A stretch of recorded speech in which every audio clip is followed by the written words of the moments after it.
Hey y'all, welcome back to my channel. Today's tutorial is on this beautiful rhinestone ombre tumbler that I did with the offset. Everything that I used in this tutorial will be linked and listed down below. Let's get started.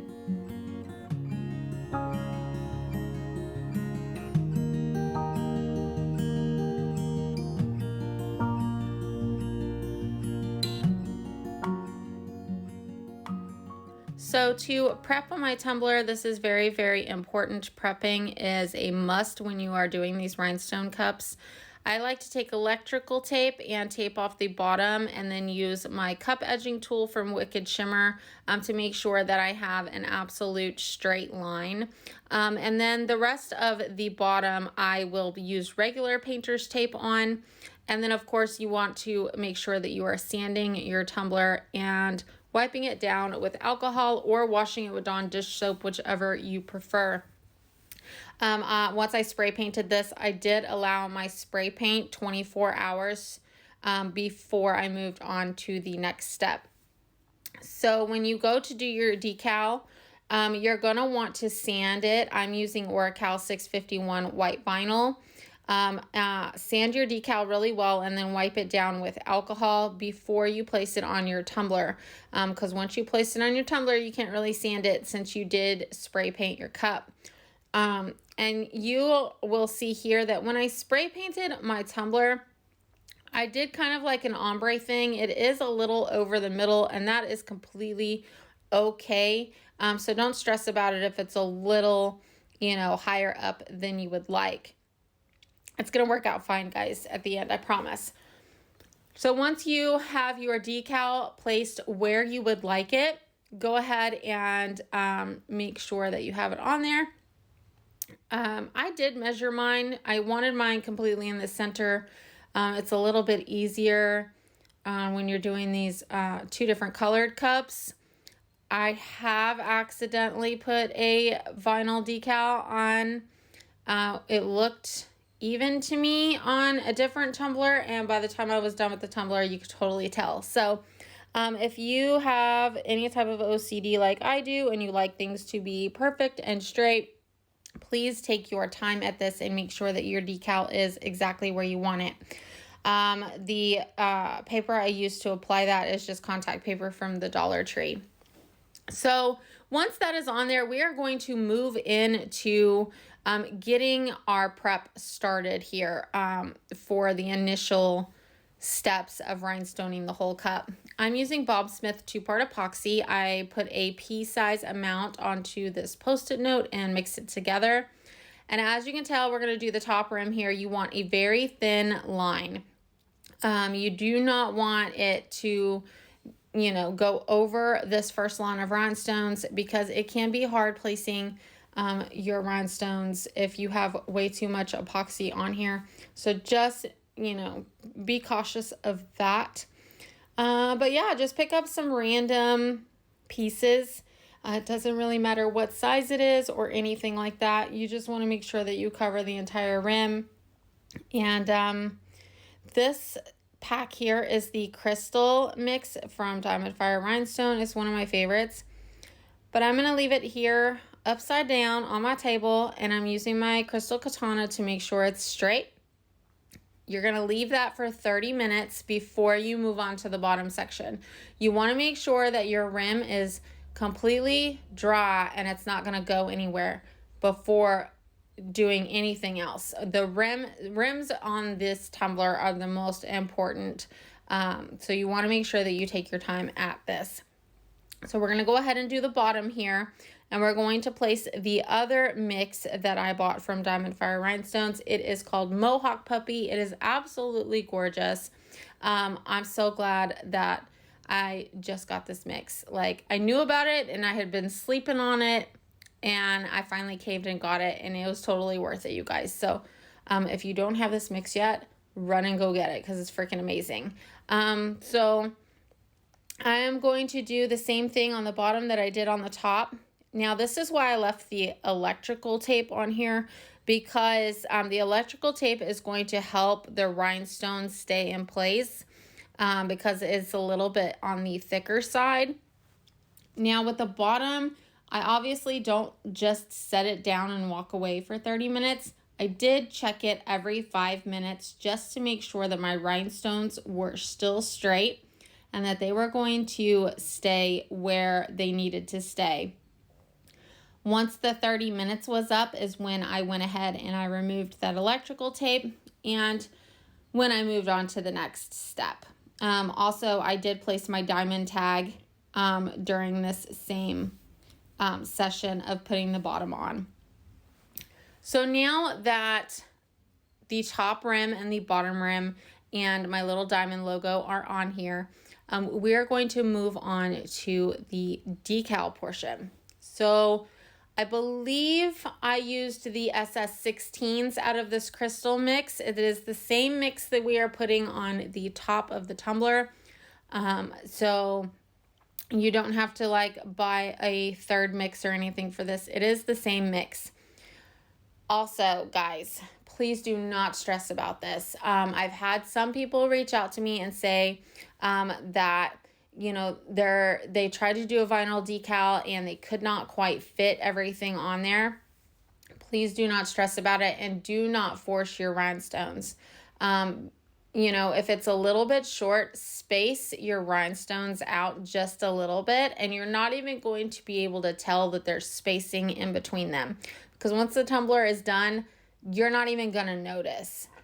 So you can see here, as I'm doing the letter M and the letter A, I did space them out just a little bit because my rhinestones, I could not fit an extra one there. So I just went back and I spaced it out to make it look even and make it look proportional, and it all worked out in the end. So please do not stress over that and think that you have to 100% cover up any type of vinyl. It's not even worth the stress, because I promise you it is going to look amazing once your cup is done. So you will continue that until it looks like this. It's absolutely amazing and I love it. So now we're going to start on the offset portion of this. And of course you're going to want to mix your epoxy for this. And please keep in mind that when you lay your epoxy, you want a very, very thin line. I will have the silicone tools that I use down in the description box as well. They do have some with like small points on there that make it so easy and convenient for getting into the little tight spaces and making sure that you put a thin layer of epoxy. I had the jet black custom mix already, or not a custom mix. It is under custom mixes, but it's just jet black. So I took all of the SS3s out of there and went around the entire decal with it. Now, if you find a spot that you can't quite get a rhinestone into, don't worry about it. Like I said, just space them out and it will be just fine. You won't even be able to tell when the tumbler's done anyway. So I got a little excited and started without hitting record. So I'm kind of going to walk you through this and show you just a little bit of it. So I do start my ombres a little bit from the top here. And then as I'm placing this Mohawk Puppy mix, every 5 or 6, then I'll go in and place one from the top. And then I'll stop at the middle there and I'll start placing the top mix, and then my my ombre will stop there a little bit towards the top. So, you know, you just want to put 5 or 6 of whatever color you're using and then put one of the opposite color, just so that you're ombreing. I don't really pay attention to where they go. If it fits, it fits. Obviously, when I am doing the ombre and I know it's time for me to put one of the opposite color, then obviously I do want to find one that's going to fit in that spot. But for the most part, I don't even think about it. I did try something completely new with this tumbler that I knew that you could do, but I had never done it before. I mixed glitter into my epoxy. Now, you don't want to mix too much glitter into your epoxy to where it's stringy. You want just enough glitter in your epoxy to be able to give it some type of color. I decided to do glitter because I don't really mess around with mica powders too much, but you could totally use mica powders also. Keep in mind that if you are not used to rhinestoning, then you should still be doing like pea-size amounts of epoxy, and you should only be rhinestoning maybe a 2" by 2" square until you can get the hang of it. You are about to notice here that I go from the halfway point all the way up to the top with my epoxy, and I do this all in one step. This Bob Smith epoxy is a slow cure, but I keep my room at 72 degrees and I have about 20 minutes of working time. So unless you are a full-time blinger like I am and you are very, very used to doing this, please start out with 2 by 2" sections. This way you don't have to risk your epoxy curing before you finish it. I have had that happen in the past, and this epoxy is not very great at getting off, and you really don't want to, you know, have to go through all of the trouble of this hard work and then, you know, ruin your cup or something along those lines. So please just keep that in mind.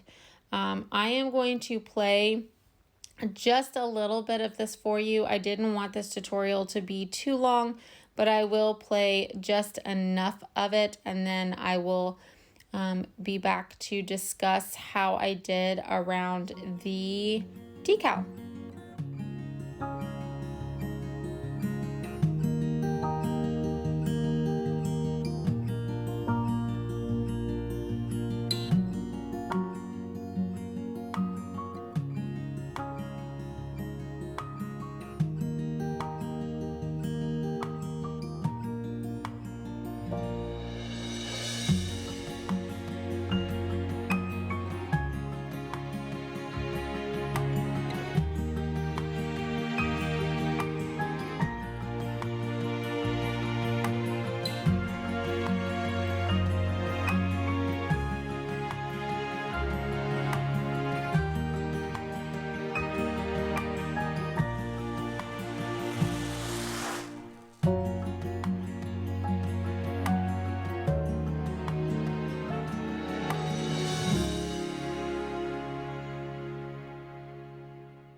So now that I've made it all the way around the tumbler, I'm going to show you how I did around this decal here, because a lot of people get so nervous when they're doing the stones around the decal, and I promise you it's just like any other any other part of the cup here. So I did switch tools. I am using a tool now with a very thin point on it. And when I apply my epoxy, you want to be very, very careful not to get any of the epoxy on the stones of the decal, but you do want to get up inside the little crevices. And you just rhinestone like you would the rest of the cup. Just placing the decals around that. You are going to have some tiny, tiny little bitty spaces, obviously, that you cannot get a rhinestone into. Don't worry about it. You're not going to be able to see it. It still does drive me crazy, yes, but you can't see it. So it may drive you a little bit crazy not being able to put a rhinestone in between those little bitty spots around this decal here, especially with the cursive that's on the bottom there. But once it's done, you can't even tell it, you know, anything. So just keep that in mind. Also, you never want to force a rhinestone into a spot because you could ruin what you've already done. So just keep that in mind. And yeah, so this cup was actually super easy to do, and as long as you are practicing your ombre, then you'll do amazing. You guys will absolutely do freaking amazing at this. This is actually my first tumbler that I'm doing with an offset decal. Do keep in mind though, the decal was the most time consuming part of this tumbler. The decal is what actually took me longer than the rest of the cup. I know that sounds crazy, me saying it that way, but I am used to blinging, you guys. So once you guys get the hang of this, like, it's going to be great. You guys are going to do amazing. I can't wait to see all of your rhinestone cups and what you guys come up with. And yeah, I'm just going to play a little bit more of this just for those of you who are visual learners like I am. That way you can physically see what the process is. And then I will let you guys know how to finish off this tumbler with an amazing glitter butt.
Of course, I had to throw this part in here, you guys, because this is my favorite part of the rhinestoning process. And it's not because the tumbler is almost finished, which is always an amazing feeling when you are doing these rhinestone cups.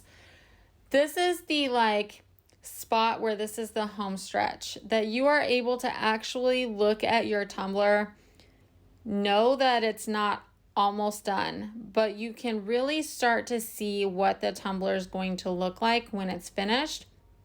And this is the part where you'll be able to look at this decal and be like, oh, okay, even though I couldn't put a rhinestone in that spot because the spot is too small, even for the tiniest of rhinestones, it actually works out and it's really not a big deal.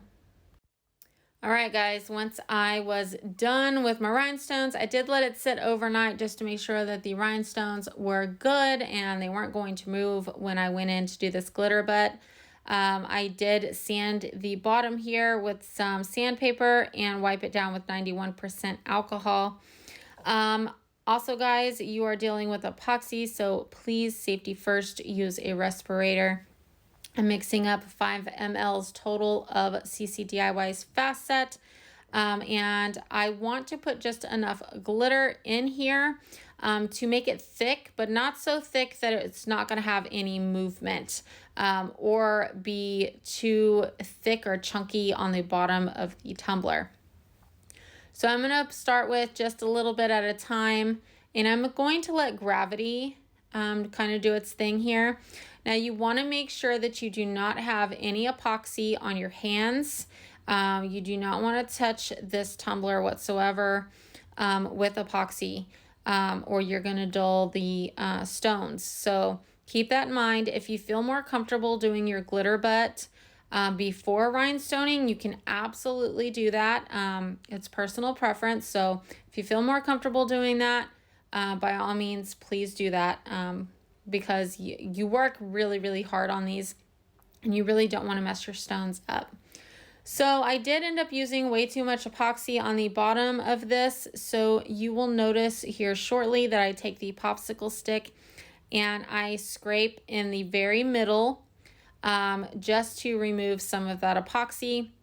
It was actually pretty easy to do because we added enough glitter for it to be a bit on the thicker side.